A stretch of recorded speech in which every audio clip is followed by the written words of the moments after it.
You can kill me, but you will never destroy me. It takes strength to resist the dark side. Throughout heaven and earth, I alone am the honored one. Are you kidding? Why the hell should I wait for you? I know what it's like to try and rebuild a life. I had a bad day too, once. If you're having nightmares, then welcome to the club. My name's Subaru Natsuki, and I am the Knight of Amelia. Right now, all I can give you is just death. It wasn't for you in particular. You fought 100 men because it's not in your nature to run away. If you are feeling disheartened, that you are somehow not enough, set your heart ablaze. Good evening, everyone. How are we doing on this? Well, for me, it's been an all right Saturday. I mean, the weather's been nice. I got to go out to lunch/dinner with family, enjoy a nice meal at a restaurant, and otherwise catch up on anime. So tonight, hopefully everything sounds correct. Hopefully I'm not tracking through the wrong instruments. I've been trying to work on ways to audio. Okay. It looks like we're picking up good. The only streamer I watch is consistently on time. Thank you, Pilgrim. I appreciate that. Here comes the real anime stream. Good to see you, Marcel. Biggles, Crimson Law, the Knight of Bigglesmitz. Only when I'm on your streams. Otherwise, I am my own man, okay? And Jeremy Turner. What's going on with you two? I appreciate having you guys all around. So tonight, kind of a grab bag of like small issues for the new stuff. Obviously, we'll be starting out with the usual weekly anime reviews that I do. That's not going to change for the foreseeable future because I've been enjoying doing that. It's been fun to actually talk about anime. But I mean, we do have some stuff to talk about in regards to some of the seasonal anime stuff that I cover. In fact, that's like the three small issues that I've got. We have to talk a little bit about ReZero, a little bit about Solo Leveling, and a little bit about Okitsuda. And then after that, we're going to talk about the IRL streamer plague that has been afflicting Japan as of recently. Because I found a compilation of some clips that, well, they aren't all that amazing. Well, I shouldn't say that they're not all that amazing. I should say they're not all that happy to see. So let's see if StreamYards is going to wig out on me like it's wigged out on so many people. Share screen. And do that. Because apparently people have been having trouble with StreamYards. So let's see. Oh, I actually have to bring it up. That would help if I actually brought the dang thing up. Okay, cool. It's actually showing on stream. Nice. At least on my end. Hopefully with everyone else, things are looking good. Because I have the actual YouTube stream pulled up here, and it looks like it's showing on the YouTube end. It looks like... All right, cool. Yeah, from what I saw Weebs and Waifus have a problem with this. I also saw I heard Geeks and Gamers had trouble with this. Seems like it's not going to bother me. So, let's start off with the usual anime recap stuff. Bring up the list. So, 100 Girlfriends. Let's start off with that. This week I actually had a couple of things. The newest volume of 100 Girlfriends, the manga, released. So we got the boozer absolutely fail your girlfriend introduced to the story. She's great. I could there are some screenshots on my Twitter. But this episode of the anime did the beauty fight. It adapted the the whole contest between Nano and Utsikushi Suji, because that's a fucking name. It did both of the like the crazy depictions of Rentaro, where they did the hyper realistic sculpture of David version, and the version of him where he basically starts like putting on all this fucking weird shit to make himself less and less appealing intentionally to prove a point. Consistently an amazing series. Shizuka broke Nano, yes. Yes, she absolutely did. I know there was some controversy. Also got my brother into 100 Girlfriends. He really enjoys it. The fan base grows. It's a good series, and I'm really glad I found the manga because holy crap, it's fun. It's just genuinely fun. I blitzed through that through the newest volume of the manga that released because it's just crazy. Like they did a whole thing.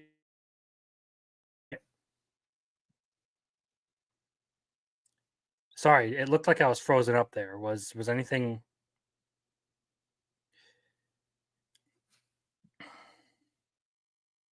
Never mind. So to pick up where I left off, with the manga, it's hilarious because the author will literally do anything to get around like publishing industry shenanigans. So like you're not allowed to depict minors in any way that they would be considered quote unquote drunk. They can't be depicted consuming any sort of illicit substance. So the author made up a bunch of ridiculous circumstances to make all of the characters in this manga, because most of them are below the legal age to consume alcohol. They made a bunch of weird circumstances to be allowed to draw the characters drunk. But that's the manga. This anime also did the whole kissing chapter where they did the whole thing about how kissing your lover makes you more beautiful, and then they did the lip balm thing that Kusuri made, and yeah. Great episode. Honestly, never fails to disappoint with the entertainment aspect and the parody part of it. Like a straight up good series all the way through. And if you haven't checked it out, I highly recommend you do. Will I move it up? No, it's going to stay there. The next one on the list, Princess Lessons. Now, I did a video on this one this week. To voice my major complaint about the fact that Clark really is just a punchable character for the most part, and the story fails to sell him as a romantic partner.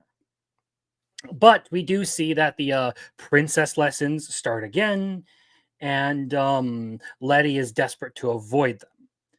Of course, it does seem like more and more she's actually enjoying her life at the palace, and more she's actually more committed to being around everyone.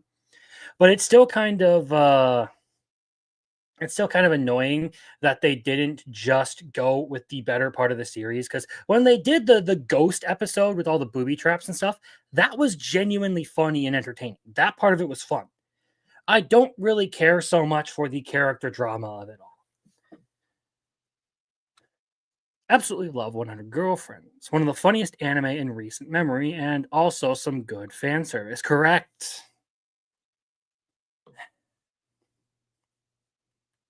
Oh god, Hahari is just... And her daughter Hakari too. They're both insane. They're both crazy. I love it. But the one thing I do not like about this episode of Princess Lessons, the one thing that's moving it down to just interesting, was the fact that they did the whole killer rabbit thing. And honestly, I did not care for that part.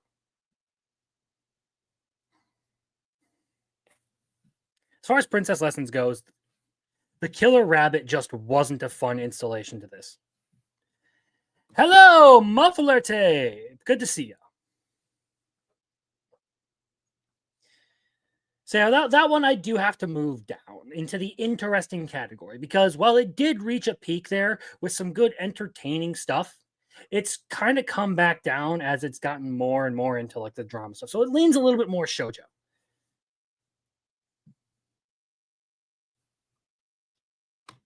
It's the second half of the episode, Biggles.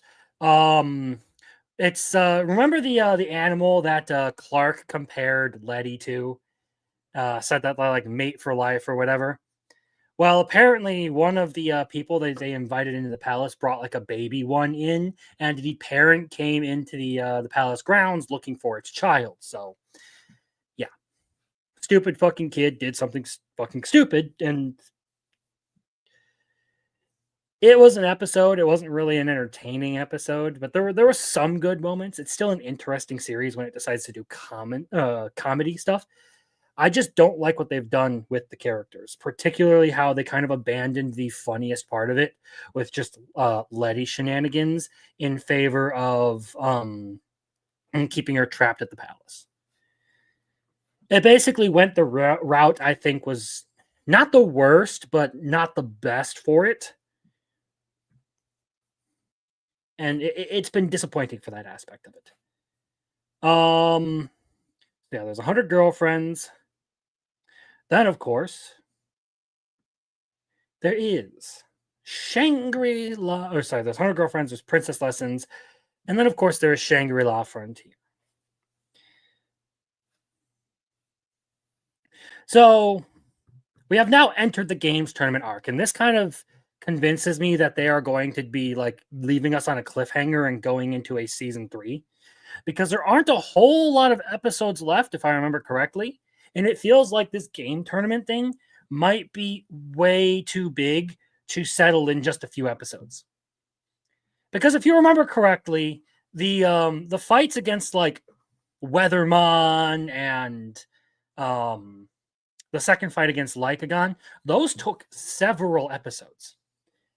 This feels like another one of those sort of events. I doubt that they're going to cover it all with what we're seeing in the prelims to the game, the GGC arc. There was the funny part about Sanraku's mask and how he decided to wear a gas mask at their first meeting and never actually took it off. Yes, that is correct. Weathermon. An undead samurai cyborg. Honestly, a really good fight, really satisfying one.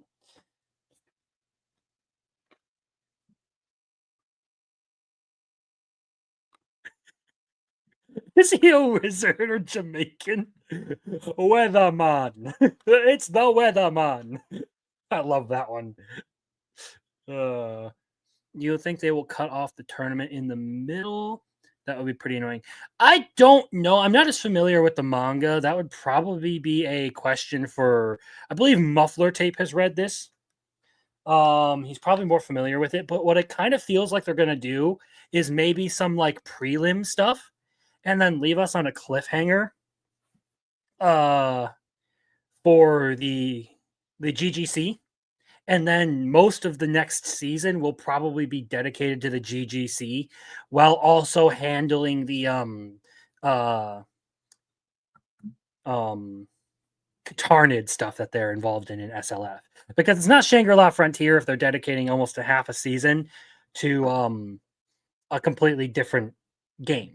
That would feel wrong. So it feels like they're going to do a season 3 with the Shangri-La Frontier, the new Colossi that they've introduced, Katarnid of the Abyss, and the GGC intermixed with each other.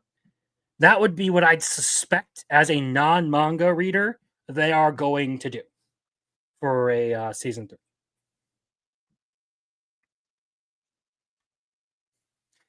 One thing you can't accuse SLF of is speedrunning. Yes, actually, its pacing has been phenomenal.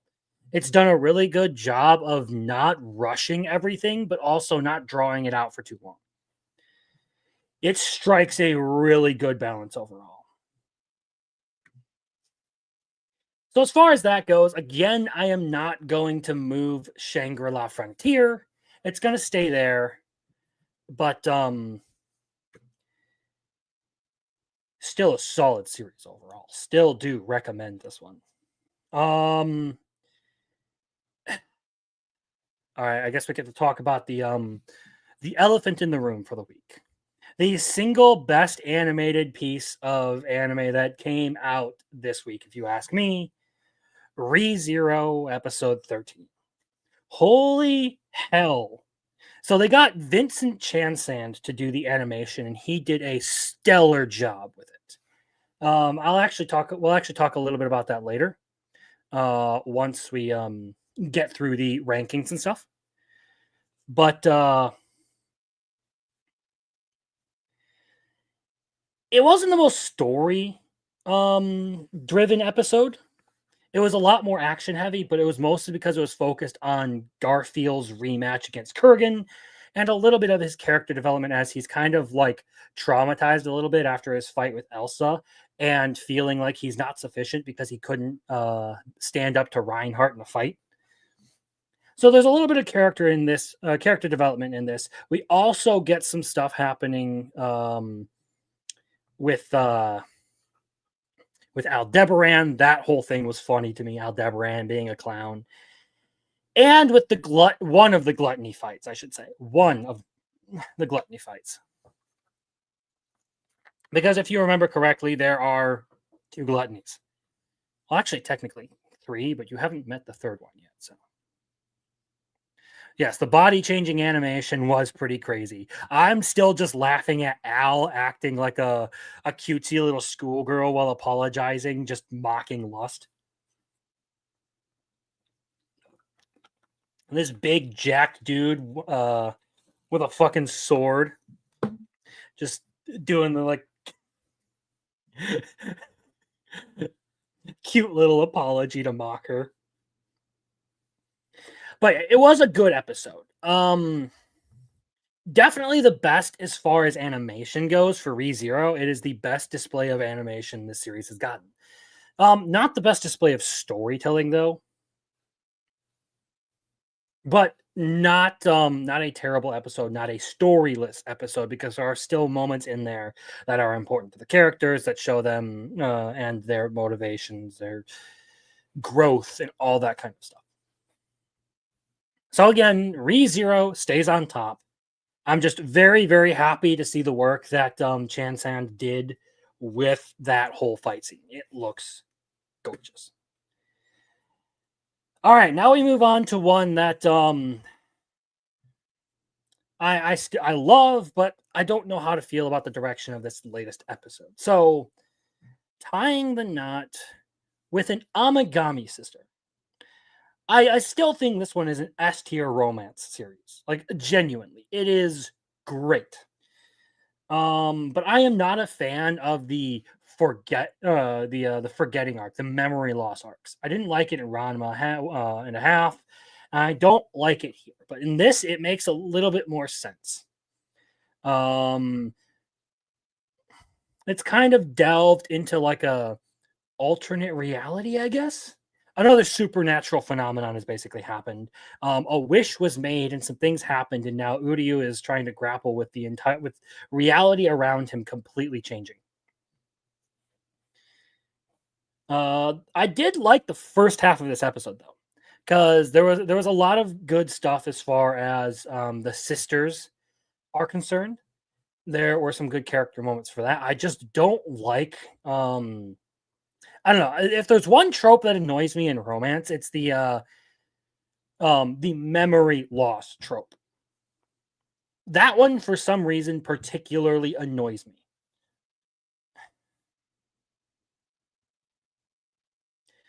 But the storytelling for this was solid. I'm fully expecting things to get completely resolved next episode, as is usually the case, or within the next 2 episodes. But I kind of feel bad for Shirahi in this a bit. And if you've watched the series, you probably understand what I'm talking about. But like, damn, she's not the good guy in this one. She is not the good guy. I thought it was pretty interesting. I always have a soft spot for the child of friend. Just include her in the harem and everyone is happy. Yes, I agree. I mean, we've already basically seen the harem confirmed. Also, hail to the questioners. Good to see you here, bud. It's just the way all of this has kind of happened just feels, I don't know. I feel like it could have been done much better, but they did want to keep with the supernatural themes. And there are some things there that did need to be resolved. So I can see why they did it. I just don't. Oh, come on. Come on.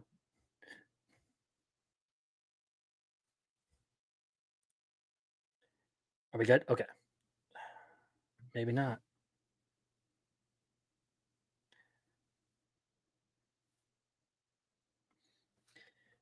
Chat, can you hear me? Am I good right now?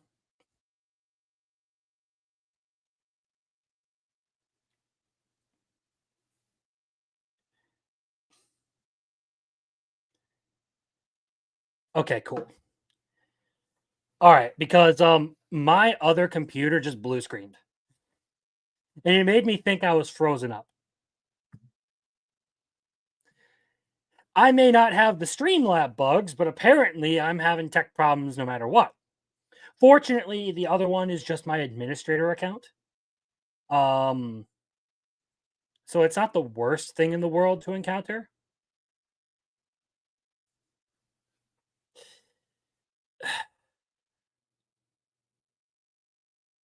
But yeah.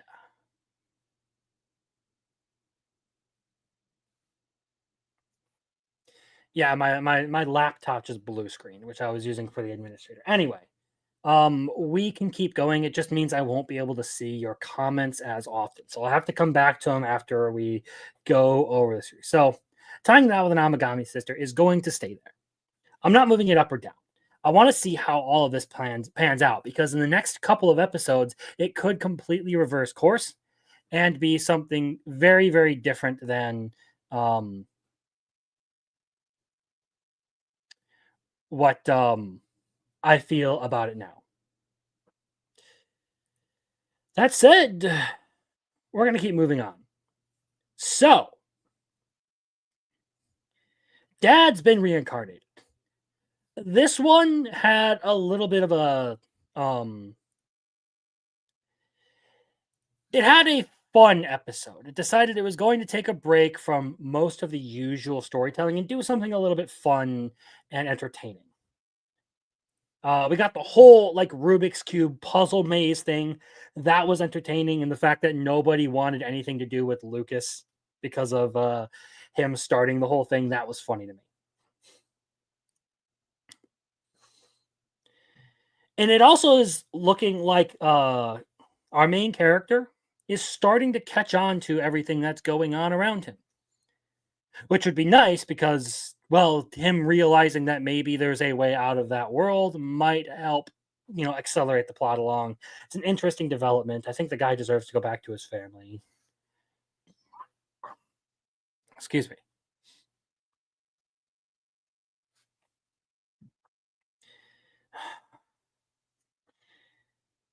And of course, everyone got their whole intimacy boost as per usual.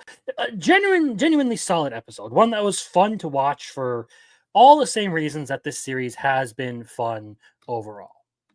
Okay, give me a second. I am booting up my other computer here and getting back into the call with my administrator account so that I have a backup in case something goes wrong.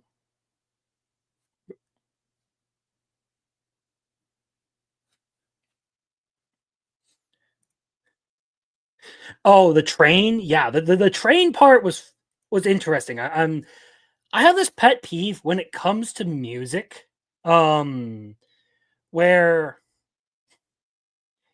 if the series writes a song, I like them to actually sing and perform the song rather than just pretend like something happens and not actually show anything. So the fact that they actually like had the actress sing the song for that was cool. That's another nice touch that I liked about it. But overall, fun episode, solid episode. Really did enjoy it. Okay, now I am back in. My computer is no longer blue screened. I don't know what the hell that was about. So that's Dad's been reincarnated. Let's move on and talk about I have a crush at work. So this was a more heartfelt episode of just focusing on Yui as a character and her being really lonely because both she and Masugu were busy. They were too busy to really meet up. And she has that whole thing where she like wants to call him over to her place and all that, and it was sweet. It was cute. Um Also Masugu found out about the other two people in his company who were like having a thing. Also a major otaku moment for old school anime fans with the Galaxy Express 999 thing. Yeah.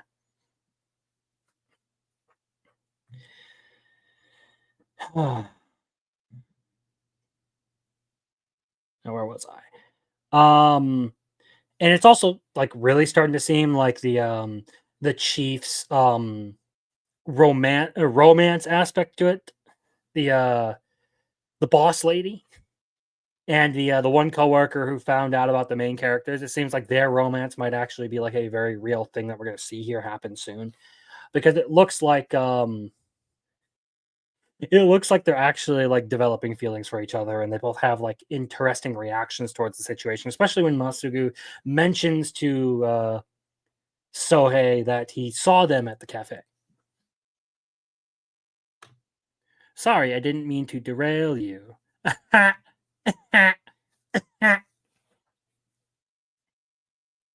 Very funny, Marcel. Very funny. But you know what? I appreciate puns. Puns are great. So yeah, there's really not much to say on that front because it's not like a ton really happened in this episode. But I still enjoy a ton that is like worth noting that I haven't already said before. But it's still an enjoyable series. It's still fun to watch as far as a romance goes, but it is like a B tier romance, if you ask me. Overall, let's pull that back up so I can go over. I can get words. So I speak one language. Are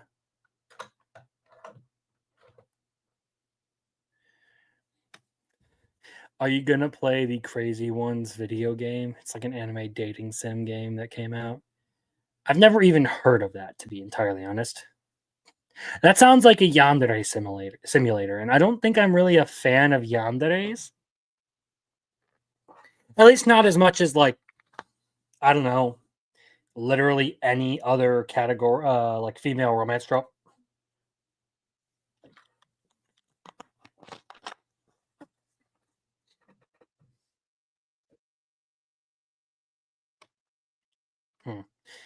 But no, I don't play dating sims. The only time I've ever gotten near one of those games is when Biggles Mets decided to drag me along on a stream to read Otome game lines for him. So that's I have a crush at work. Moving on, let's talk about one that's in a very similar vein with Welcome to Japan, Miss Elf. So, uh, again, the fights are really, really boring and disappointing in this series. But the Sven fight had to happen. I'm glad it kind of got resolved instantly and didn't turn into anything like hyper dramatic, like a rescue the baby dragons kind of arc. They had the quintessential quintuplet Switch game in English, so I could play them just so Miku wins. Based.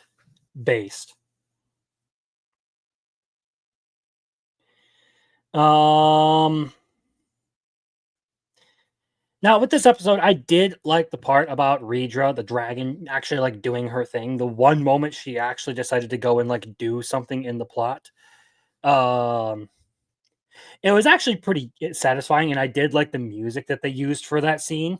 It was just like that whole fight was so lackluster between Kazuhiko and Sven. Like I couldn't care less about that. However, some of the other elements were actually pretty good. And I do like that, like, Rydra has basically become Mirabelle's, like, #1 fan as far as the romance thing goes. Like, she's, like, encouraging Mirabelle to actually do something and sitting there, like, egging Kazuhiko on to do something too, because she's dissatisfied with how little progress they're making. That part I did find sad. I did find fun. And because of that, I do like Rydra as a character. She herself is interesting, especially as she, like, swings from, like, very mature and wise to, like, spoiled brat for, like, very brief moments. Yeah, the whole fantasy world doesn't do much for me. I was expecting much more Japanese modern world goodness. Same. Honestly, I wish they would have focused more on that, because that part of it has been far more satisfying. As I've said, um, in my review of it, the slice of life part is far more satisfying. Now, if they did just more slice of life kind of stuff in the fantasy world, that part would probably is that kind of stuff is more satisfying than the action adventure part of it that it tries to mix in. I effectively described it in my review as having its eggs in too many baskets. Because it wants to be a lot of things all at once because of the two worlds. And I just don't know if it works very well, because one part of it is very satisfying and fun to watch. The other part of it isn't. So again, this is one that I won't be moving because, well, I mean, I like the series, but I can't really say that what happened in that episode was noteworthy.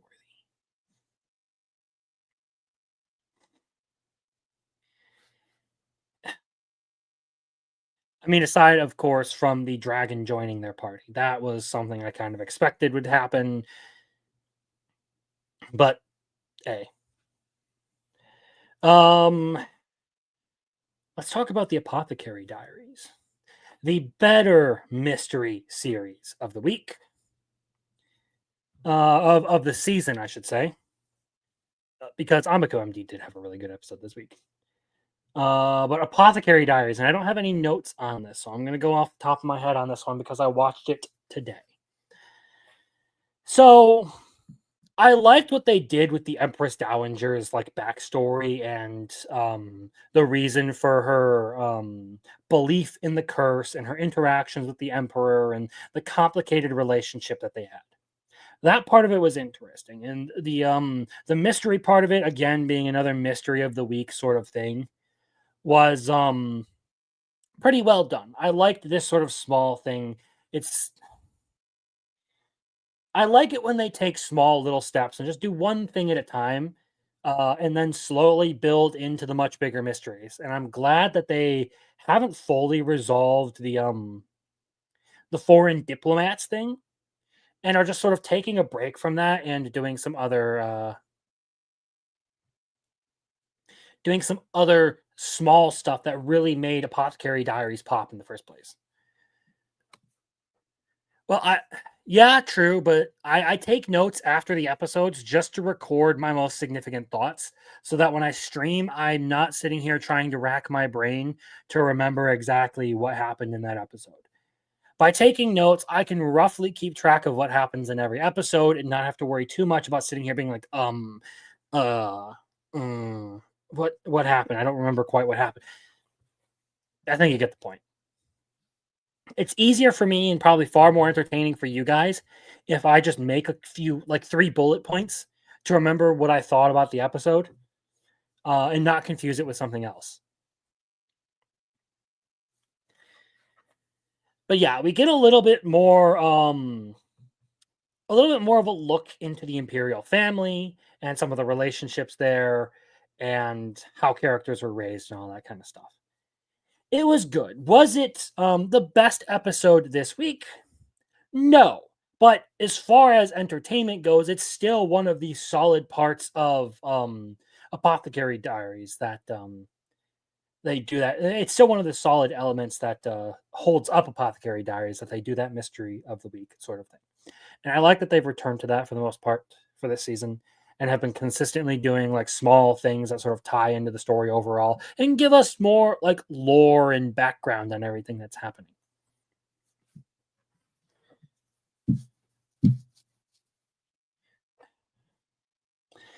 All right. So now let's talk about the other mystery series this week. The one that actually had, it may not be the superior series, but it definitely had the superior episode this week. Amiku MD. Honestly, this one was brutally depressing, and I'm moving it up actually because of how good this episode was. I'm moving it up to the top of very good. I agree. It was rough this week, but it was a really good episode for that. Like, genuinely left me just like, it hurt to watch. Like, it was sad. Like the whole arc about like Taco sort of like grappling with the fact that she couldn't save this kid and that he's dying of cancer. It was just sad, and like, I'm not someone who is like moved to tears by fiction. Um significantly, at least not very often. But there have been some series that like genuinely like push me close. Like Brave of the Fireflies, that one was one that genuinely would have been like, okay, I'm like right there. If it had been a little bit more, I probably would have just been like, it's what's that meme from Cloudy with a Chance of Meatballs? It's almost enough to make a grown man cry. That's what it was this week. But it was good character development for Takao, something that has been missing from the series up till this point. With these last two episodes, well, yes, I kind of figured it wouldn't, Pilgrim, because you are a heartless son of a bitch.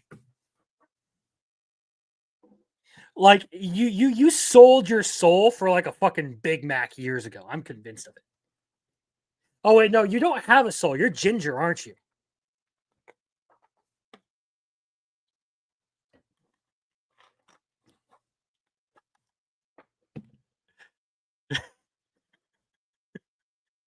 Oh, I just gotta take. I gotta take a few shots at him. Anyway, as far as Amako MD goes, Takao's character. Well, like two of the big complaints I have about this is Takao hasn't really gone like through any like character arc or anything, any development. Nothing to really distinguish her from the smart but abrasive person that she is. And none of the side characters really get any sort of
hello.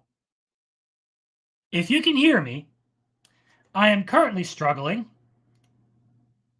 with some fucking tech issues. Okay. And I'm going to sort this out really quickly. As quickly as I can, anyway. I didn't realize that my administrator account wasn't in here. So,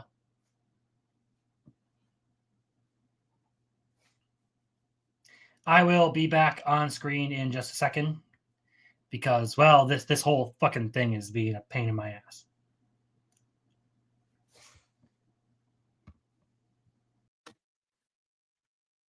All right.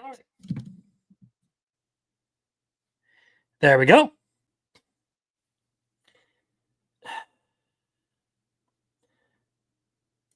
Present, share screen. Here we go. Can everyone see this? Is everything running fine? Is the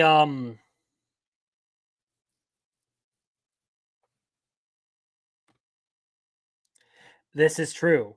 This is true. Most consistently broken stream. And I blame everyone for updating our fucking internet because that's when everything went to shit. Okay.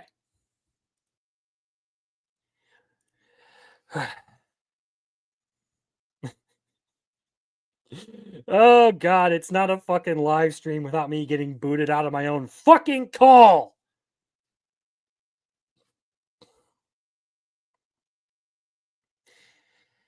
But to wrap up the stuff on Amaku MD, just really quick so I can move on and have a smooth transition, is the side characters didn't get very good, haven't been developed very well. They're kind of just plot devices at this point.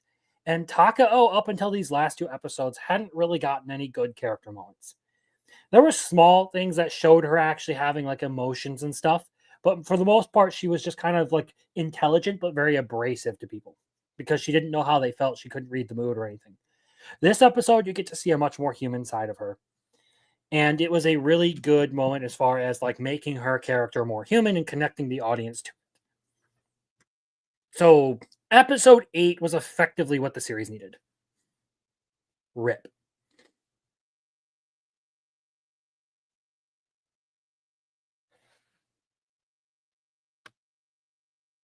Shut up, Pilgrim.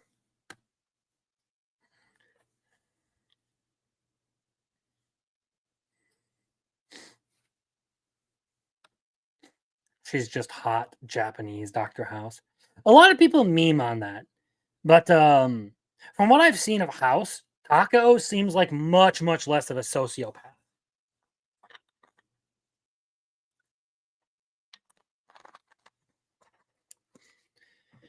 All right, let's keep moving. So it's Amaku MD.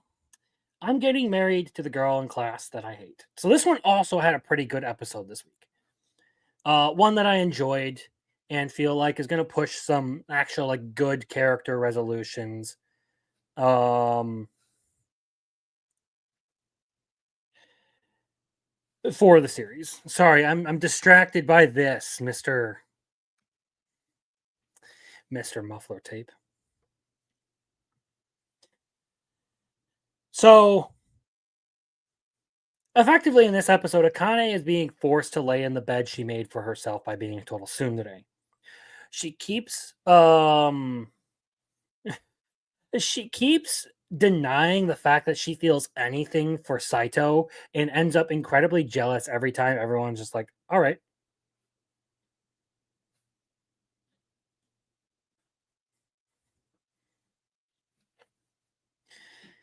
You guys are wild and in the chat. Like, holy crap.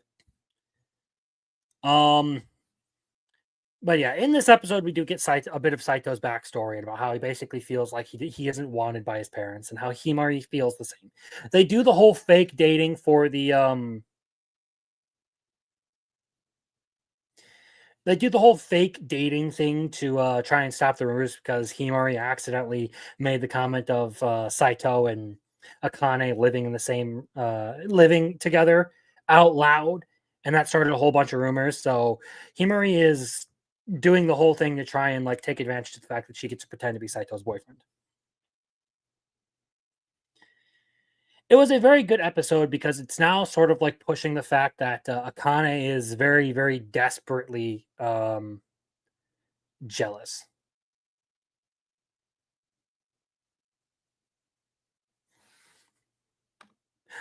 Honestly, I root for anyone but the main girl. Of course, I would be horribly disappointed at the end. Honestly, I really like the main girl. I really like Akane in this one. It's just kind of annoying that she's such a tsun at this point, even though it's very, very clear to like literally anyone with 2 brain cells to rub together and make a spark that she likes Saito and that Saito likes her, and they're still both denying it. That's the only part I think I find a little bit annoying about this series is that they won't just like come out and be honest with each other about how they feel.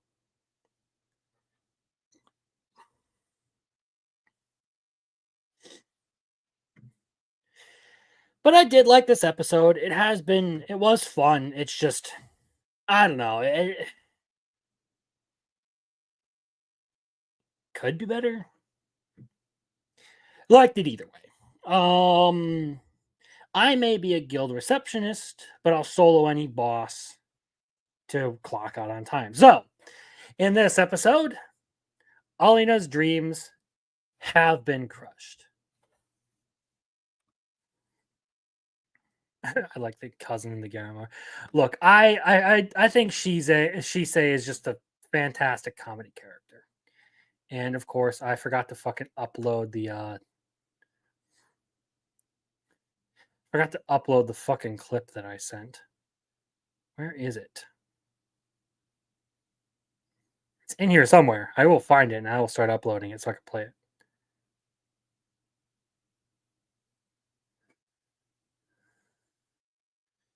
Is it not? It's probably not on this computer. Womp womp. Oh well. I guess it's staying in the background for now.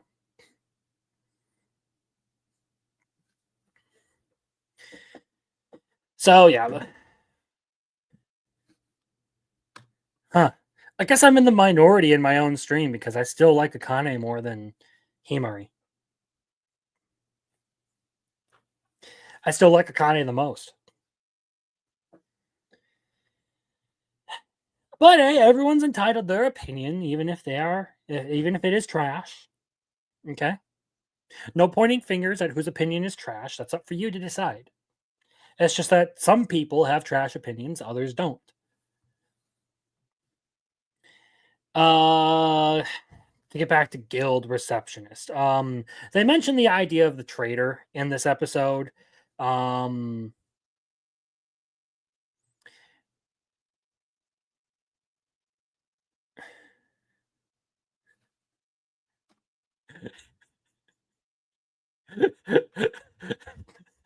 You know what? You know what, Marcel? You know fucking what? Is that right? You could be right. You're so right! There you go. Okay?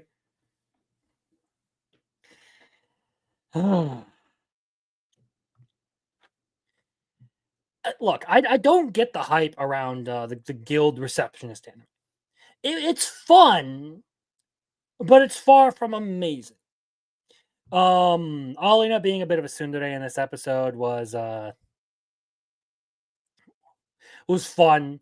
Her denial of the fact that she's gotten closer to Jade over the course of this series, and the fact that she's getting slightly jealous at the fact that he's not really like paying attention to her like he used to.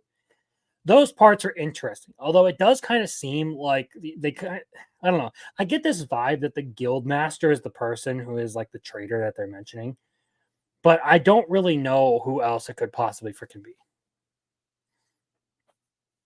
Overall, though, it kind of suffers from the same issue I have with Welcome to Japan myself. I don't care for the action adventure parts of it. I'm really only there for the slice of life / romance stuff for it.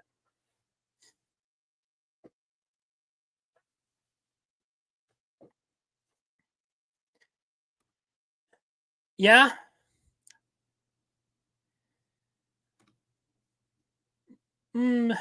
I do like Jade and Alina, and I feel like they're the only characters that really even matter to me at this point.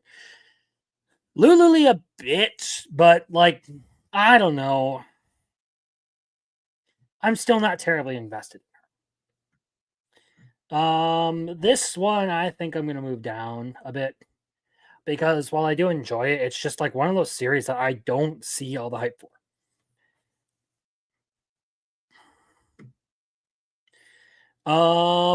And we'll keep moving on, because that's really all I have to say about Guild Receptionist. Zenshu. So Zenshu's been getting much more interesting as we approach the end of this series. We get Luke's perspective on Natsuko's whole story, which is an interesting thing. And of course, we have the whole thing with the Voids copying Natsuko and her drawings, which is okay. What is going on here? That's kind of weird. But the most interesting part of this is that the only character who survives the movie according to Natsuko, is the one who ends up sacrificing himself in this episode. All in all, I did really like this episode, although I don't think it's enough to move it up to like a very good or anything. It's still a fun series. I still do enjoy it. It's just like I don't know what to make of it sometimes, because at some points it can be very, very interesting, and at other points it's just kind of bland and generic. Has been great, which is why I think it hurts the 6 out of 10 series, because we're all regularly comparing bangers to these okay series. That's an interesting take. There may be a point there, because I mean, there is some pretty like top heavy, there is some pretty like good stuff up towards the top here. Like all of these series up here have been pretty fantastic so far. If you can see my cursor on stream. No.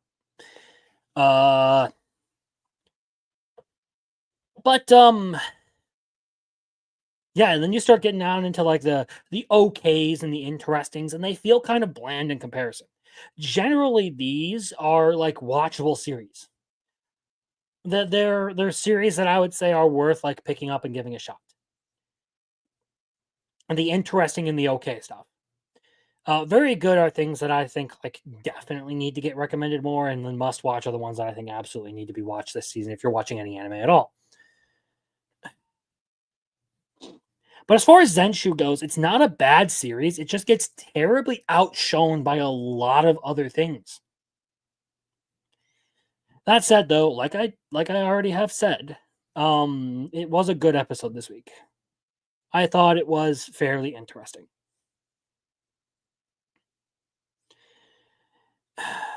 Okay. Let's keep on keeping on.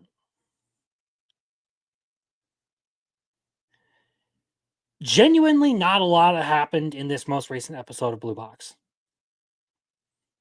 I think really all we see is Taiki getting a bit jealous, and Chinatsu seems to be like slowly getting more and more interested in Taiki. And for that, I actually do want to move this down to just okay, because this one is really, really tapered off as the series has come to its conclusion, or as this season has come to its conclusion. I feel like there's a lot going on that I'm just not a fan. The inter-character parts just aren't as fun to me as like the actual sports part of it. I started watching this anime for the romance element of it, but I'm less interested in the romance of it now, and more interested in the sports element. And they're not doing a whole lot of the sports stuff. It's basically become like a weird hybrid of like shoujo tropes and shonen tropes. It's a watchable series, and the first part is definitely like really fun and entertaining. But as this series has gone on, I have been significantly less interested in it, because they keep dragging the Hina thing along. It just feels like dead weight at this point, like a plot point that doesn't need to be there. And they're doing a lot of this like introspective, touchy-feely stuff around how Taiki feels about Chinatsu and Hina. And we all know where it's going. But yes, I think it has been disappointing as things have gone on. I kind of do agree with that sentiment. I do still somewhat enjoy it, but not as much as I initially did.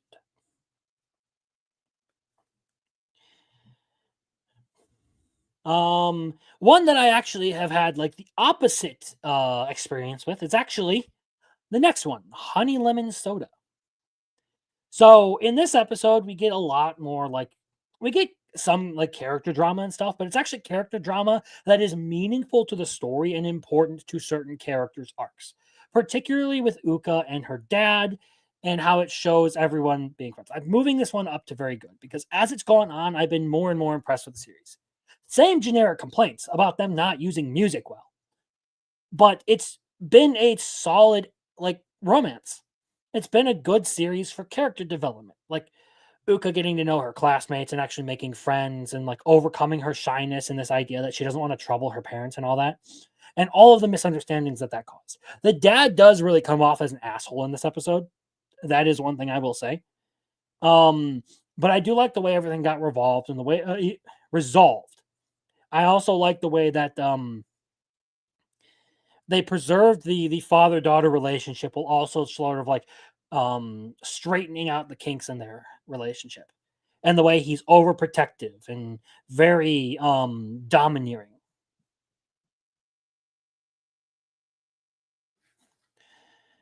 I do think I agree with the part about the reveal of her getting bullied probably could have been done better. But overall, I thought it was a good episode. And as far as like the overall quality of the series goes, it's one that I think does deserve to be in the very good category at this point.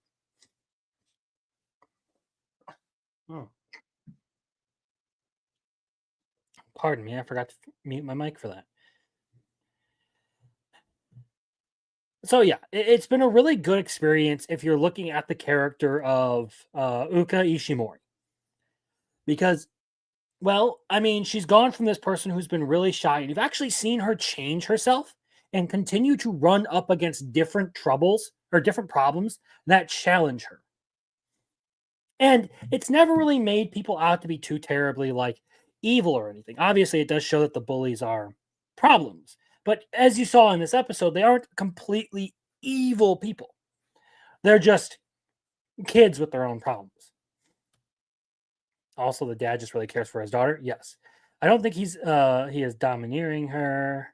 He is just very protective and has to learn to let go of her since she is becoming an adult. I think, yeah, it comes off as very domineering, but overprotective is definitely the better word for it. He does really care for his daughter. And I can see any parent sort of doing that same thing in his position. It's just that he wouldn't even really listen and take her perspective into account in all of this stuff. He just sort of assumed the worst and never actually stopped to listen to her. That's why he comes off as a domineering asshole who's taking charge of her life and making her do a bunch of this stuff. But in the end, he had her best interest in mind. And Uka even knew that. And that's why I'm glad the way they resolved it still preserved their relationship. And they both got to learn from it.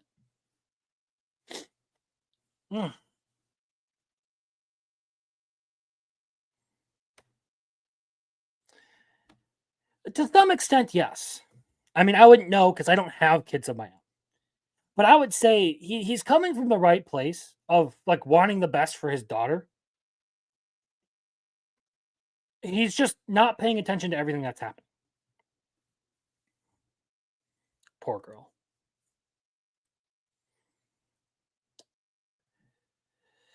All right, so honey lemon soda out of the way. Let's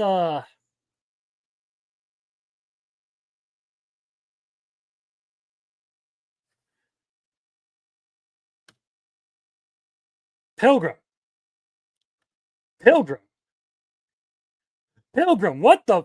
What in the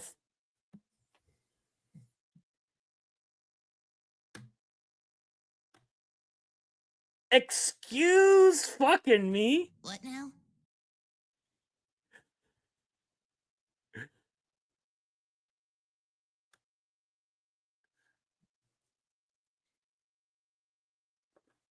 Okay.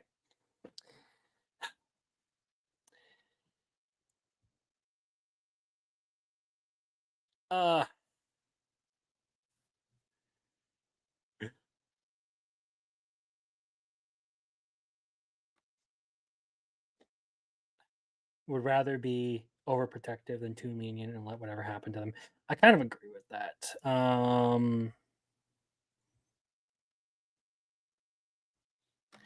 No, you most certainly are not a parent, Pilgrim.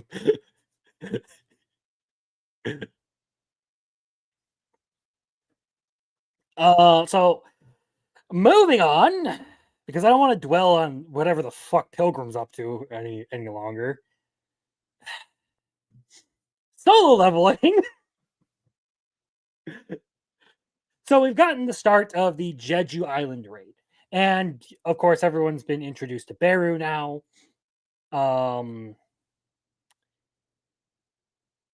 And we got the Jinwoo versus Goto fight.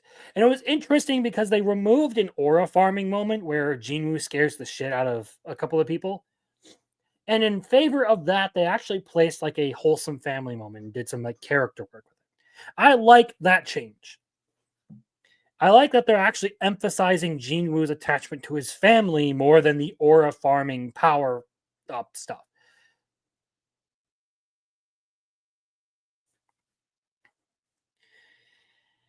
But for the most part, this episode is basically just leading up into the final 2 episodes, which are going to be like the climactic finish to this whole season. Jeju Island looking like it's going to be really, really good as far as the animation goes, and as far as just like how they're going to handle it. They have 2 episodes to do this, and I think that's plenty of time to handle what goes on in Jeju Island. I feel like these next 2 episodes are just going to be 2 really good sets of action sequences.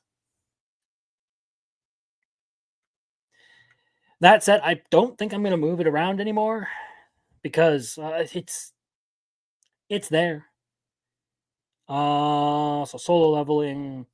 Let's talk Trillion game because this is one that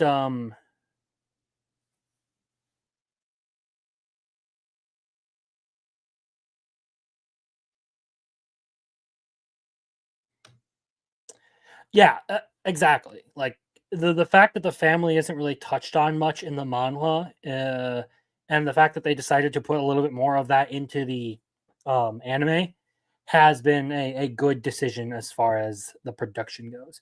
The end of that episode was a what the fuck moment. Yes, yes. Beru is a problem, and you will definitely see more what the fuck moments here in the future. So yes, Trillion game. They did the whole Las Vegas trip. Cool. Haru steals a bottle of wine, and of course they leave us on a fucking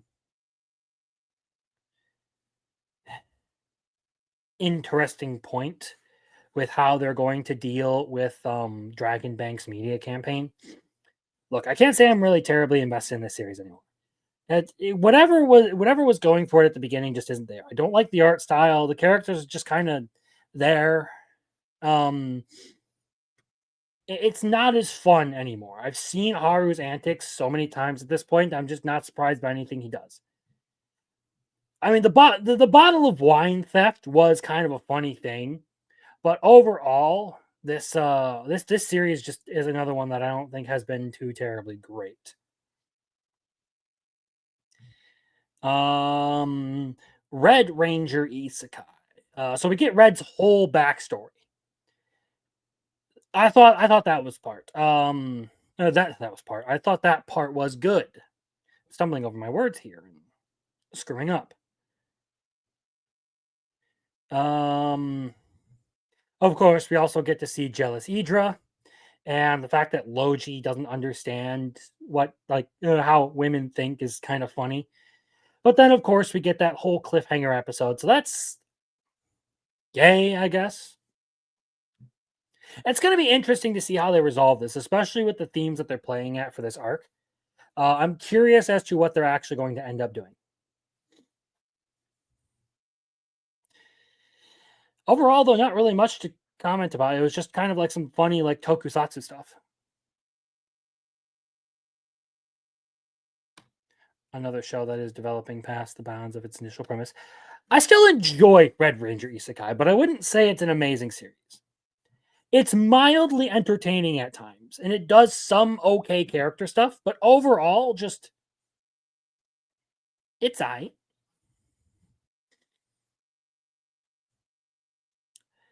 So yeah, let's talk A rank party next. So this was a very like heartwarming refrain episode where they took some time to address the suspensions that happened after everything with the party breaking rules and stuff to go save Jamie. I liked that part of it. We also get the first confession out of the girls with Rain telling Yuke how she feels. The Roxy character being the first one to make a move. And the episode ends with the group basically taking on a very significant new quest. They're going to explore a new dungeon. But yes, I did see this. So we'll be talking about it into the next season. As far as this episode goes, I enjoyed it. I thought it was a nice transition from all of like the darker, more intense stuff that had happened into a new set of circumstances. They also did bring the cat girl into their party and Jamie into the party. So for all of that, harem, yes, I approve. Jamie's redemption arc has been interesting to watch. And it's more subtle, but I do like the way that they've carried it through the whole series. I'm looking forward to seeing where this is going to go, and if they're going to cover the entire they're going to like get through the entire 1 year that Jamie is suspended and actually let her be part of the group by the end of the season.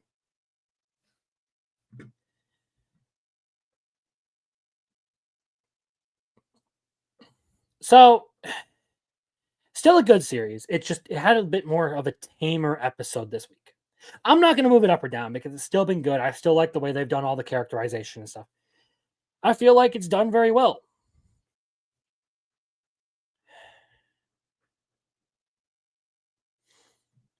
I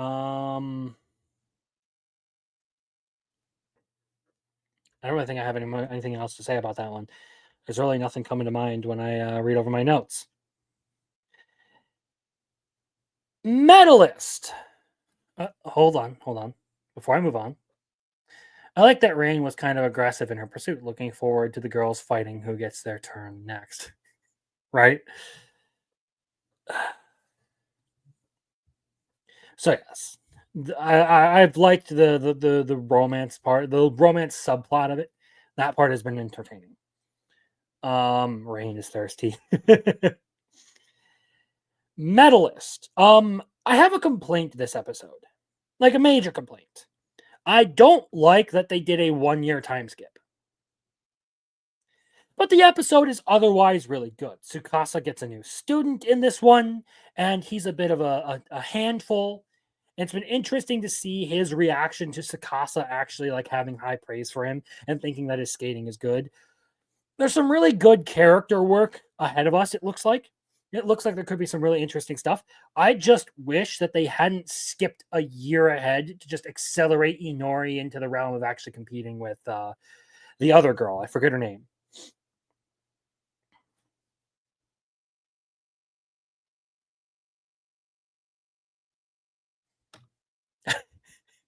Well, that's what I'm talking about. I feel like he's going to have some good character work in the upcoming episodes. So I'm looking forward to seeing it. Really, my big complaint about it, I don't mind him because I have a high tolerance for people. There are like very specific things about people that will drive me crazy that I won't really mention here on stream. I'll leave that for another conversation entirely. But in general, annoying people don't get to me. Like, I don't find people too terribly annoying for the most part. Even people like, even specific specimens that most people will consider obnoxious or hard to deal with, I don't really find all that troublesome to work around. It's just my agreeable nature. So the kid didn't really bother me. I was honestly a little bit more sympathetic to him than Marcel, but I can get I can get the sentiment. I understand why people wouldn't want to see him complaining or acting like an ass.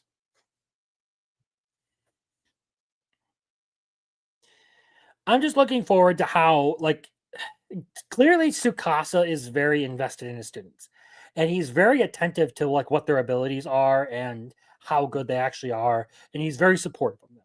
And I feel like that part of Tsukasa may end up being a really good thing for this kid, because it seems like not everyone really cares much for him and thinks he's a failure. Like I said, good character work in the works. I'm just upset that we didn't get to see Inori do more of the challenges and stuff, because they go from shin splints to basically time skip.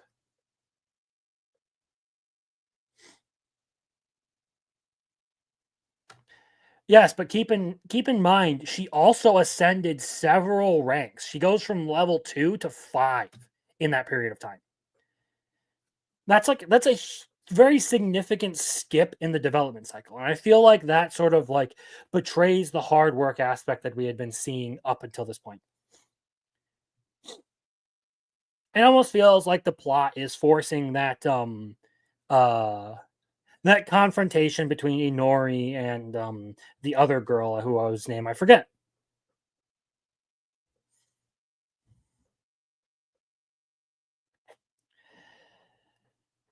But still a good episode. Still love the series. Still highly recommend it. And we only have a couple more to go through. So let's try and blast these out and then move into some news.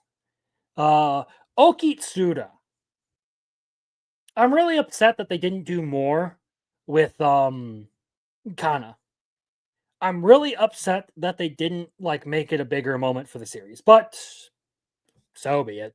Unfortunate.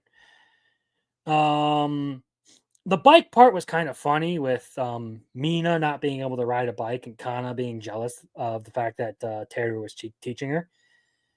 And I am still praying on Kana's victory, because as far as things go, the only romantic developments have really been in favor of Kana.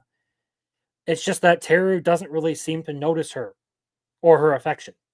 That's the frustrating part, is they had that whole test of courage thing and they didn't use it to actually push the agenda.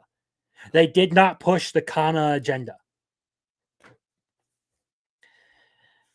So I feel like I got blue-balled in that episode, but at least Kana got a few good moments out of it. Otherwise, still funny, still kind of the same thing. Still enjoyable. I just won't be moving it around very much.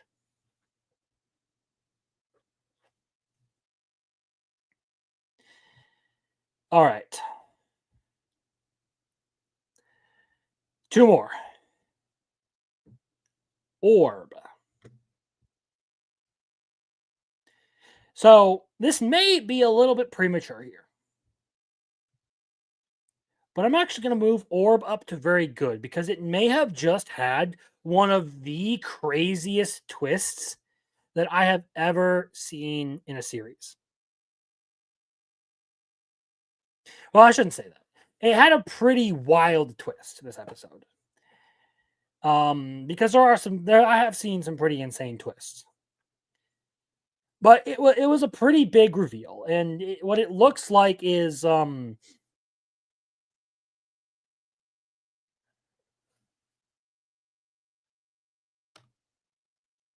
enough. Fair enough.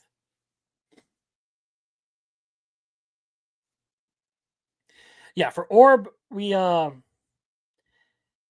I'll try not to spoil too much, but I'm really surprised at what they did with this episode. And now we're getting back more to the astronomy stuff, which I actually did really like.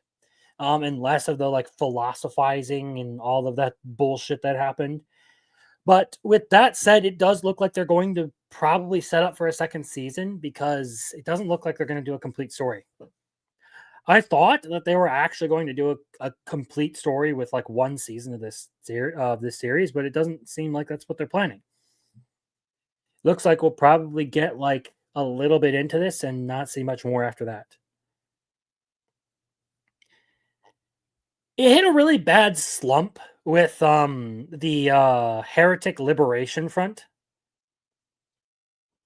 But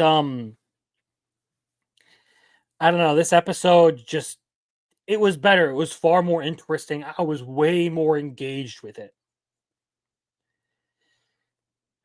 Again, trying not to spoil too much, because if anyone's out there actually watching Orb and listening to this and hasn't like seen the episode, I don't want to say too much.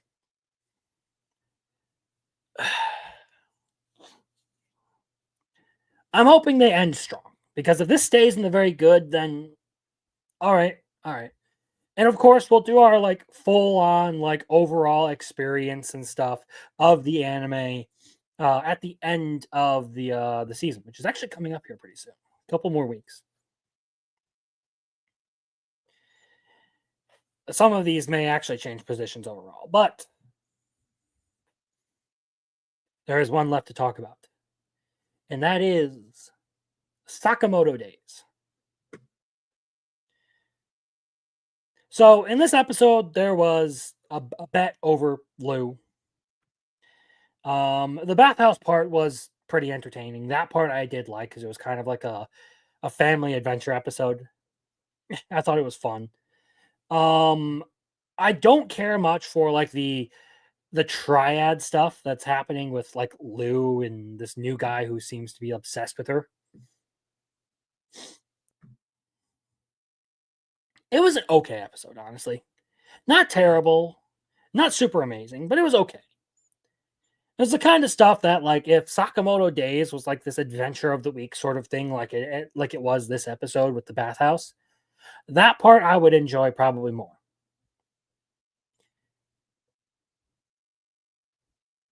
And I don't really have much else to say on this because there actually wasn't like a terrible amount of action or anything with it. There wasn't a ton of like plot movement for it. It was just kind of like it was just some character related stuff, and then, like I said, the whole bathhouse thing. And that's it. That has been this week in anime. I should make an intro for that. I should make something for that. But yeah, if I had to say anything as far as like the best stuff that I saw this week, I think Amaku MD, Honey Lemon Soda, and Orb probably had the best and ReZero had the best episodes this week.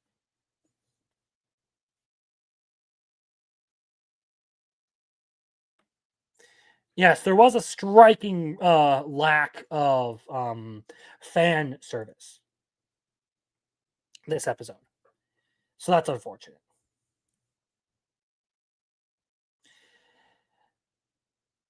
That said, speaking of one of the best episodes, like the big winner for me was ReZero this week. Because this clip was pretty insane. I'll just turn the volume off because I don't want to get too struck with it. The animation for this fight in ReZero was fan-fucking-tastic. And I did want to show off this a little bit because, again, I wish ReZero had this kind of quality more often.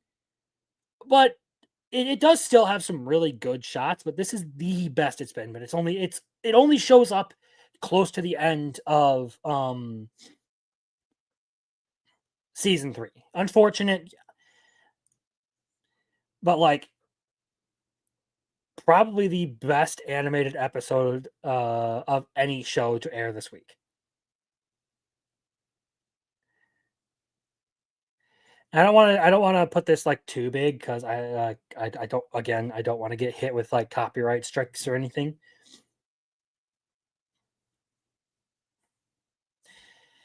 And I'm taking my time with it. But like I said, this clip blew up. There was also the issue of the fact that they released this clip before the actual episode because Crunchyroll continues to fuck over ReZero constantly. Like their promotional work for ReZero is abysmally bad.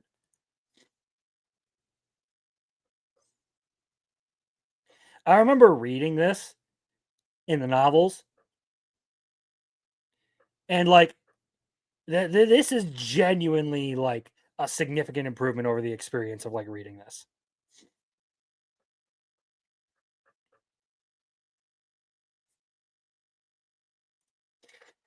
So yeah, that was a pretty epic episode. There really isn't much else to say on that front. And that's why I really enjoyed this week's episode of ReZero. It's just Garfield finding his bearings again. Vincent Chansard doing very good work with the animation.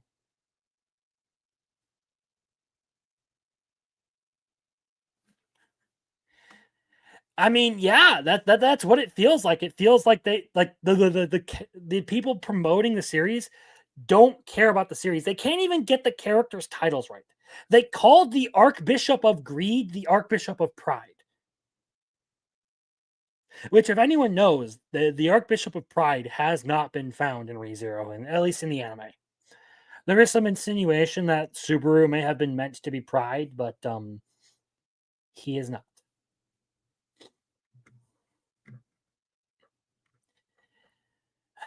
But let's talk about an episode that aired last week. One that genuinely made me reconsider my position on an anime. To move away from ReZero. So, to those who are unaware, let's bring this up. Solo Leveling's episode last week, the one that gave us the payoff to Sun Jinwoo's quest for power, became the most disliked episode of Solo Leveling. It turns out the episode accumulated over 2,000 dislikes on Crunchyroll, and one of the main reasons is a particular scene where Jinwoo, the protagonist, shows vulnerability by crying in front of his mother after healing her. Some viewers felt that this moment disrupts the strong, untouchable aura he has maintained since the start of the series. This is genuinely one of the best character moments. Like,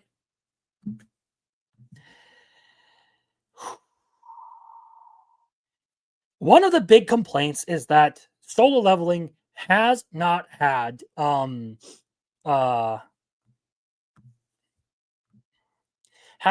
good character development in, like, basically shallow characters, boring story has been the big criticism of, well, Solo Leveling. They basically have made it out to be this power fantasy sort of thing.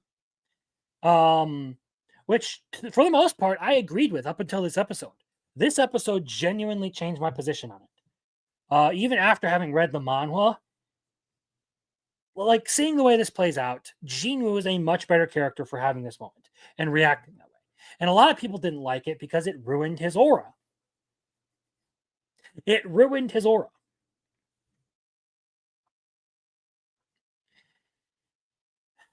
This is the issue with, like, a lot of post-COVID fans is, well, they don't actually care about the story. They just care about, like, cool.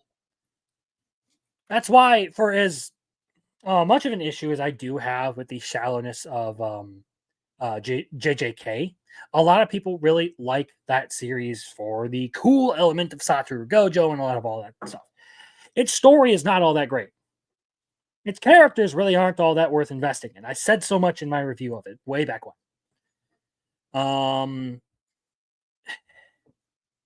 A story needs some level of substance and character development to actually survive. It cannot succeed on simply being a constant power up hype fantasy series. I don't even know how to describe it other than just action shonen tard bullshit at some time. Probably because the main audience is 12 to 16 years old. So showing vulnerability is a big no-no. For me, the best episode by far made me read the manhwa. I agree. I think that was Solo Leveling's best episode by far. Is it the coolest? No. But is it the best? Yes, because it actually gives us the thing that this series has been lacking. Character work. It shows us something that Jinwoo is more than just a power accumulating monster.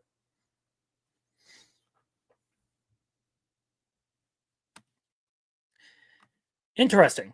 I actually really enjoyed season 1, but only because it was a cool action series. I effectively said it was akin to John Wick. The story is kind of a secondary element. The action is what you watch for.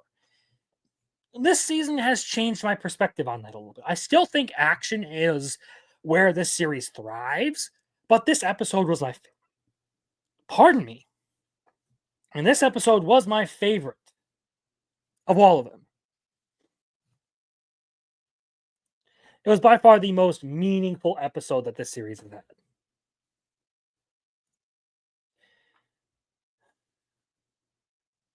So I'm really disappointed with the action like brain rot peeps.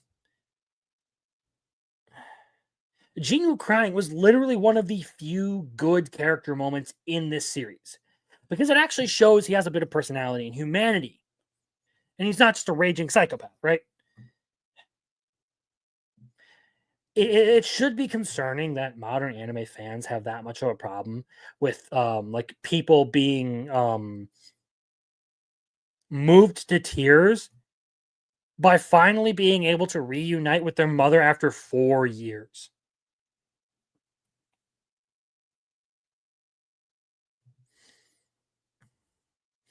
If you think something is bad because it doesn't have a like bombastic fight scene every 5 minutes, you're the problem, not the show. But let's continue moving on with retarded takes.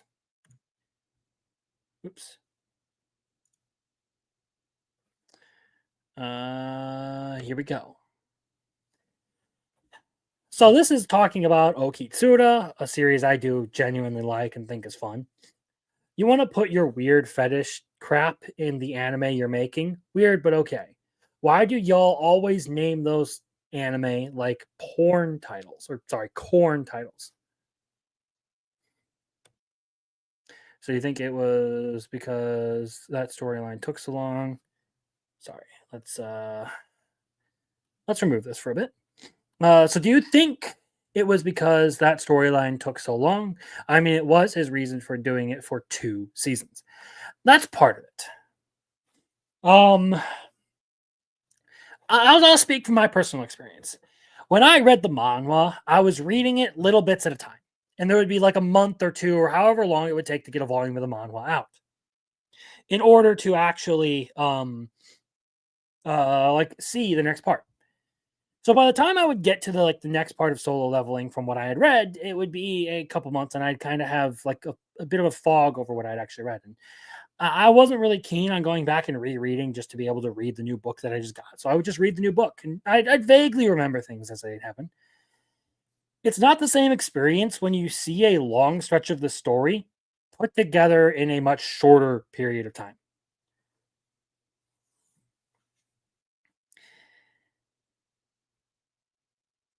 I think it's had a more demonstrable show of the actual character work and story work in it.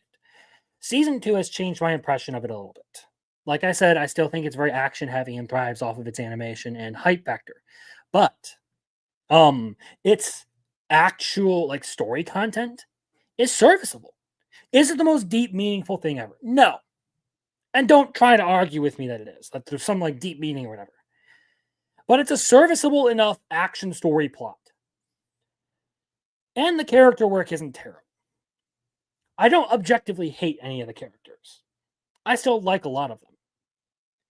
It's just that Jinwoo's show of humanity here was probably the best moment of character work in this whole series. I feel like that's like one of the problems is like this series got sold on its action and people just only like turn their brain off and watch it for action. And then when we actually get an episode that beats the allegations, the fans turn against it. But yeah, to quickly wrap up this whole like thing about Okitsura, because I did want to talk about this because I like the series. How is this a fetish thing? It's literally an it's literally like a whole thing about Okinawan culture. And that is not a corn title. That's bullshit. This is the kind of retardation that we're dealing with in the anime community.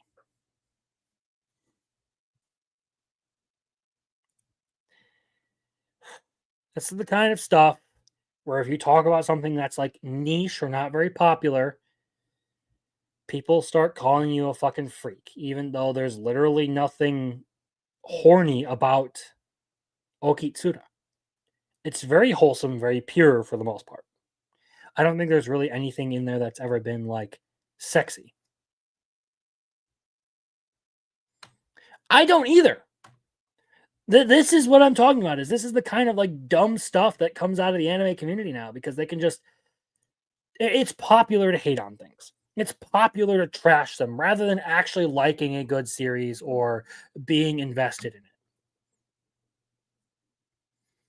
That's the sad part to me.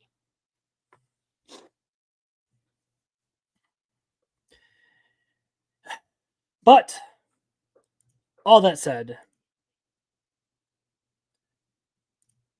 let's close out some tabs here and move on. I agree.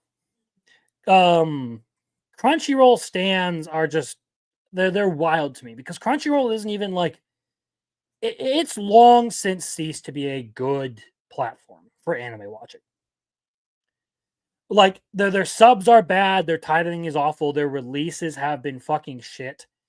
I mean, ask the ReZero fan what they think of Crunchyroll. They do not have good opinions of Crunchyroll.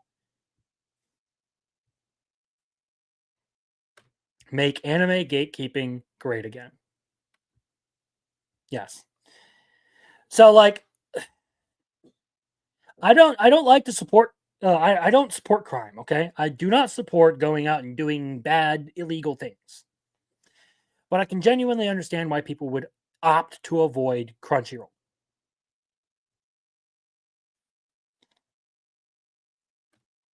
I watch on my Fire Stick, so there's no way to rate episodes. Oof.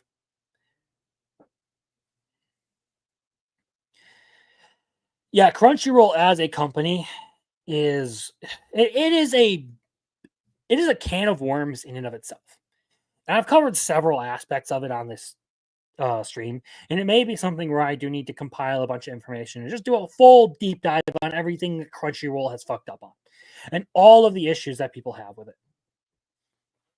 But that would be for another time. So to close out tonight, let's talk about something that is kind of anime related, kind of not. Because it does have to do with Japan. Now, if anyone is familiar with Johnny Somali, you'll probably know that Japan has had a recent influx in IRL streamers who have started basically doing a bunch of shit in Japan because they can get away with it. Now, I should bring this up. Share screen. There we go. So here we have Legal Mindset talking about we're talking about Johnny Somali's current legal case in Korea for all the crimes he's committed. So Ramsey's Johnny Somali first day of trial just concluded. He was 1 hour late and came in with his roommate Hank. Both Ramsey's lawyer and Ramsey had no idea about the new charges, so they pushed the next trial date for 3 weeks from today, April 9th. Johnny pled guilty to all the other charges. Or thought they could get away with it? Yes. So here, Johnny Somali has officially been, has pled guilty to all the current charges, or all the charges he was current on in Korea. He was also clearly wearing Hank's white suit, which was wildly oversized. He also was told twice to take off his MAGA hat, which the guy is, I don't think, MAGA at all. So here we have Legal Mindset outside the Somali courtroom. Wild. So finally, Johnny Somali will be no more. Glad to see him gone. But he's far from the only problem. And I have a selection of clips of people doing insane shit in Japan. And being otherwise just total fuckers. So let's start here. Live streamer in Japan trashes a public restroom and films people going to the toilet. Take your fucking little bath. Take your little bathroom shit, nigga. Whoops. Let's I forgot he says that in here. I genuinely forgot he says that in there.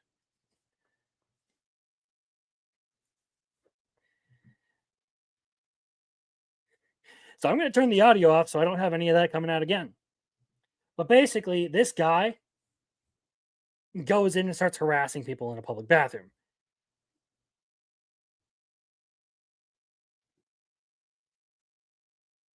And this is far from like the worst thing that comes around in these fucking live streams.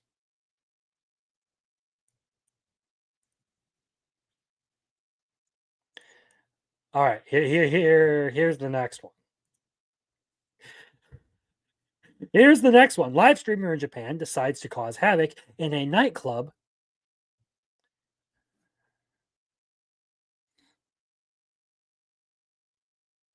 And I'm not referring to American culture. Oof. Oof. So this is the next one. Live streamer in Japan decides to cause havoc in a nightclub only to get kicked in the nuts by a dancer and thrown out by security. Fucking swole, motherfucker. You suck my dick. Suck my fucking dick, you fucking swole. Yo.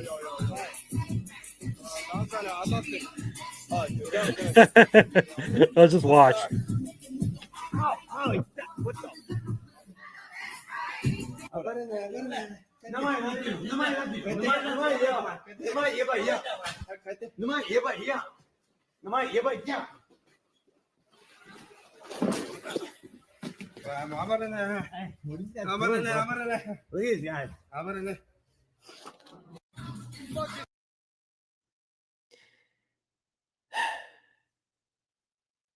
So yeah. But wait, there's more. There is more. And this one is probably one of the most like disgusting ones that I found.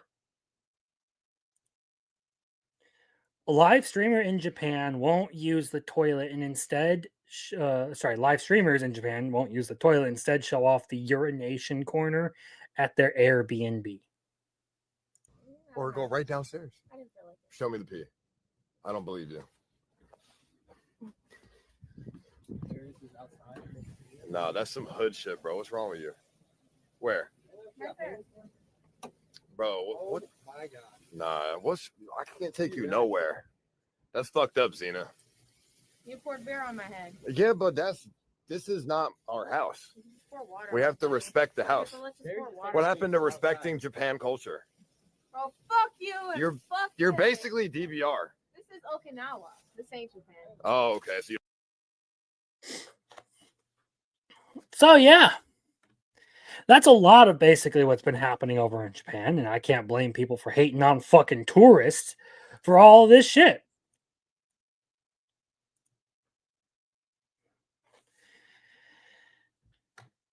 I think they should be. Look, if anyone's really going to go and do shit like that, they're a disgusting human being. I agree. Airbnb should absolutely sue the shit out of them. And I mean, the fact that they recorded themselves doing it and admitting to it is just insane.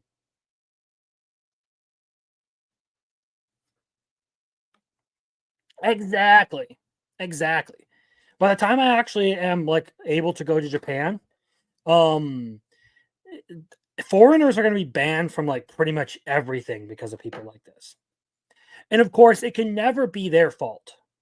I got one last clip to show here, because this is kind of like wild that people are actually reacting like this. So live streamers in Japan come to the consensus that Japan is a communist country on par with North Korea. Them they get pissed off because they're trying to figure out what they try to keep you knowing. It's because they want to appear and look a certain way, and if you're streaming, you're taking media into your own hands. They're the deep state. Yeah. Because Japan is low-key still Hillary communist. Clinton lives here, dog. Yeah, I know. It's like North Korea. That's fact. It's North Korea here. No, I've been here for long enough. It's North Korea. In the Senate right now. They do evil behind your back, but only behind your back, not in public. Keep in mind, do you hear that guy's voice? He sounds like the exact same guy who was in the Piss Corner video. And yeah, they clearly don't know a fucking thing about what they're talking about because Japan has never been communist. But these are IRL streamers who go to a foreign country to abuse that country's hospitality to make rage bait content like this.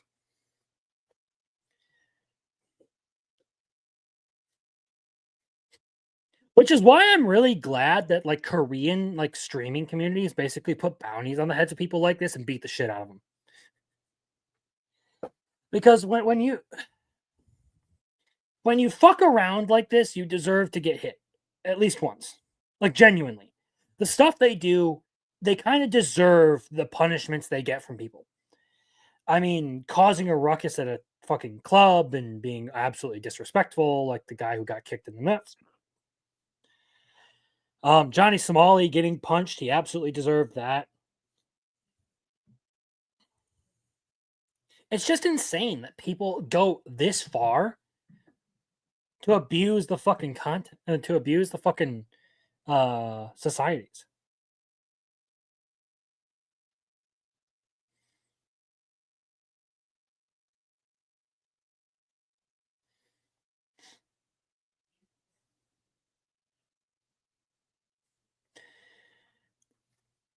It genuinely upsets me to see people act like this. Because how hard is it for you to go to another country and just, be a decent human being, a decently moral and upstanding human being? You don't even have to be the greatest person. You just got to not piss in a corner and cause a scene at a nightclub. Okay? That's really all. Well, not all you have to do. That is the bare minimum. Okay? And in the comments of some of these videos, it's like, what third world are these people from? And the responses have been like, the world of live streaming would be considered the fourth world. And I don't disagree. So, yeah, nuisance streamers, they can fuck off.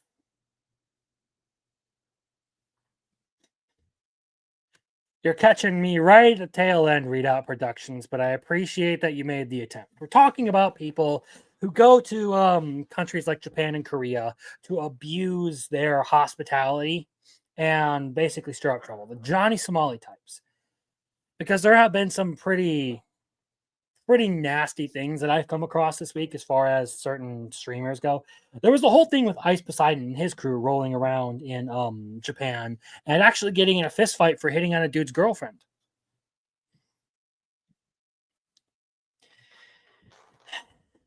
Which sucks because there are a bunch of places I want to go as far as like my bucket list. And Japan and Korea are two of them. Unfortunately, people aren't going to be very happy with fucking foreigners if everyone keeps acting like this. And this is the live streamer thing isn't the only issue that Japan has with foreigners. There are plenty of people, not just from the United States, but from all over, who cause problems. I mean, the Chinese and the Muslims have been the worst. They've actually gone so far as to disrespect Japanese like cultural landmarks intentionally. Like that was their whole point in going there. Doing some obscene stuff to those to like shrines and monuments. Western foreigners have done some shit too. But most of their stuff is just being public nuisances. And trying to think of like what was the there's also the issue of like taking photos of the geishas without their permission. That's a huge no-no. Genuinely being like overall disruptive.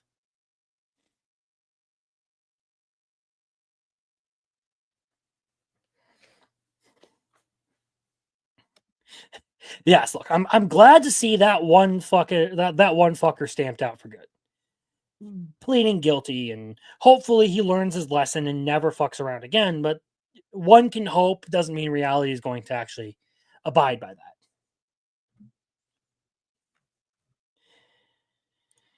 So that's why this stream is titled Everything Hurts. Because everything hurts when you're not stupid. Ignorance is bliss, right?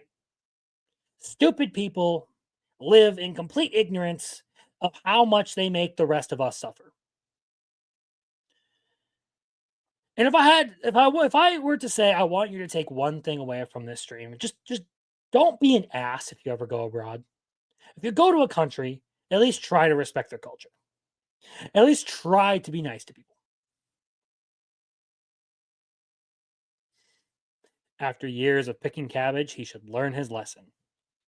One can only hope. One can only hope. But that said, I think I've said about all that I have to say for the night. There aren't any really like major topics to go over. I don't really have a deep dive on Johnny Sabali and all this stuff prepped. I just had some clips and stuff that I came across. So,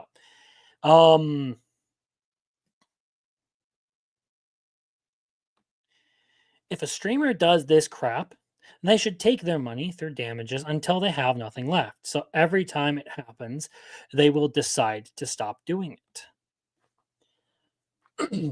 I definitely think people who profit off of causing chaos need to be punished pretty harshly. Especially if you're a live streamer, you're going out and doing stuff like the clips I showed you here. You definitely should get punished pretty harshly for behaving like that.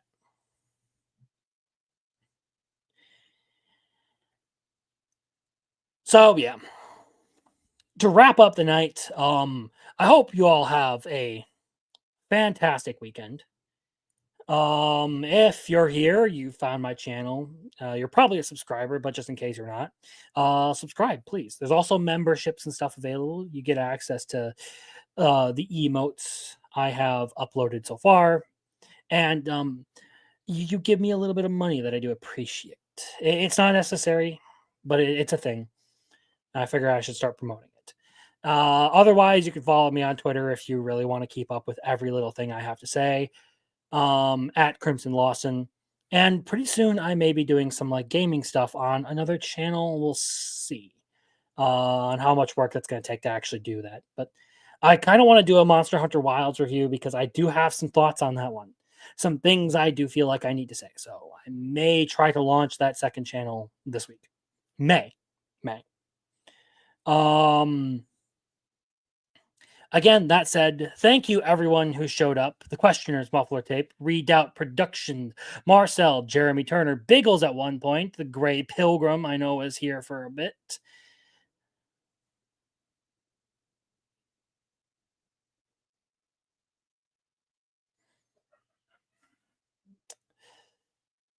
Yeah, I think that's everyone.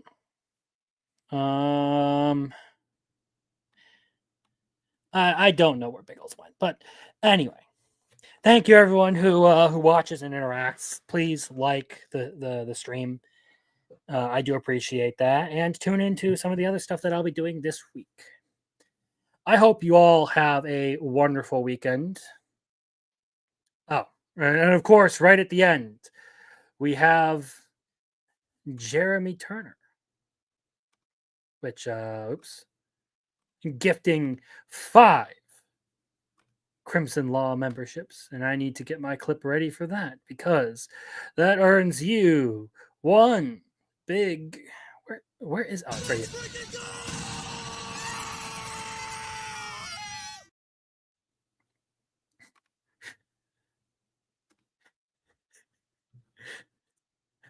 Marcel gets fucked again. All right, because StreamYards doesn't show, I have to go over to YouTube to see who got them. Oh boy. Let's see.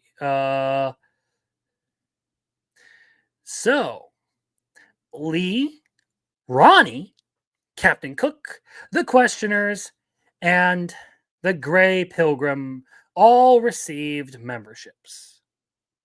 Thank you, Jeremy Turner, for handing out the money. I do genuinely appreciate that.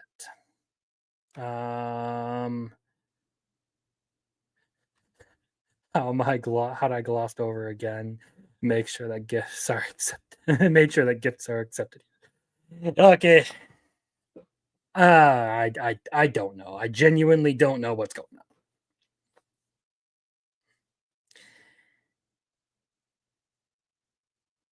That's it. I appreciate it, Jeremy. I appreciate every one of you who tuned in. Even if you didn't give me money, but I appreciate those of you who give me money a little bit more, just a little bit more. Okay. Good night, y'all. I'm actually wrapping it up now. There's nothing else to say. There's nothing else to go over. So let's play the outro.